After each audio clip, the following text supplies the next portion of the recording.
Hello friends, নমস্কার। Welcome to my channel love to triple two. কেমন আছেন বন্ধু? আশা করি সবাই খুব খুব খুব ভালো আছেন এবং সুস্থ আছেন। আপনাদের রিলেশনশিপে কোনো থার্ড পার্টি আছে, কোনো থার্ড পার্টি যে আপনার সম্পর্কের মধ্যে ঢুকে আপনাদের সম্পর্কটাকে দূষিত করে দিয়েছে, আপনাদের সুন্দর ভালোবাসার সম্পর্কটা একদম একদম শেষ করে দিয়েছে, এবং যার জন্য আপনি এবং আপনার পার্টনার আর আগের মতো সুন্দর সম্পর্কের মধ্যে নেই না।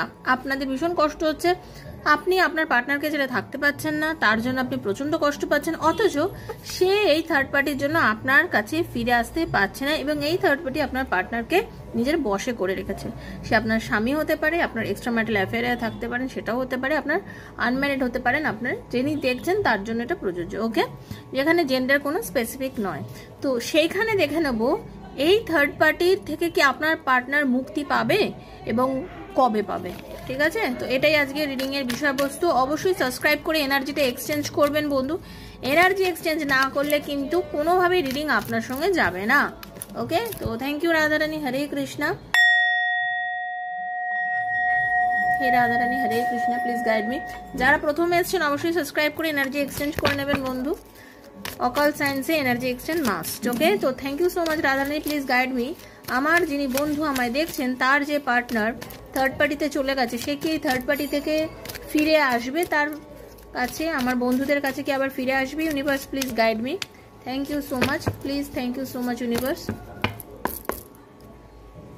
ডেফিনেটলি ফিরে আসবে, ডেফিনেটলি ফিরে আসবে আপনার পার্টনার আপনার কাছে ফিরে তো আসবেই আসবে। আপনারা যদি বিবাহিত হয়ে থাকেন, আপনার কাছে আপনার হাজব্যান্ড বা ওয়াইফ ফিরে আসবে, আপনার সাথে সুখে সংসার করবে। আনম্যারিডদের জন্য বলবো, আপনার পার্টনার আপনাকে ভালোবাসে, আপনার পার্টনার আপনাকে বিয়ে করতে চায়। যে থার্ড পার্টি আপনার পার্টনারকে আপনার থেকে কেড়ে নিয়েছে, ছিনিয়ে নিয়েছে, আপনার সাথে আজকে দুর্ব্যবহার করতে বাধ্য করেছে, সেই পার্টনারই একদিন আপনার কাছে ফিরে আসবে, আসতে বাধ্য, এবং সে আপনাকে বিয়ের প্রপোজাল দেবে। আপনারা প্লিজ ক্লেম করবেন, ক্লেম না করলে কোনো রিডিং কিন্তু মিলবে না আপনার সাথে। ওকে, আপনার পার্টনার থার্ড পার্টির কাছে থাকা সত্ত্বেও কিন্তু আপনার পার্টনার একান্তভাবে আপনাকে নিয়ে চিন্তা করছে। সে কিন্তু আপনার ওপর যথেষ্ট পরিমাণে প্যাশনেট ফিল করছে, সে আপনাকে ভালোবাসে, সে আপনার প্রতি প্যাশনেট ফিল করছে এখনো অবধি।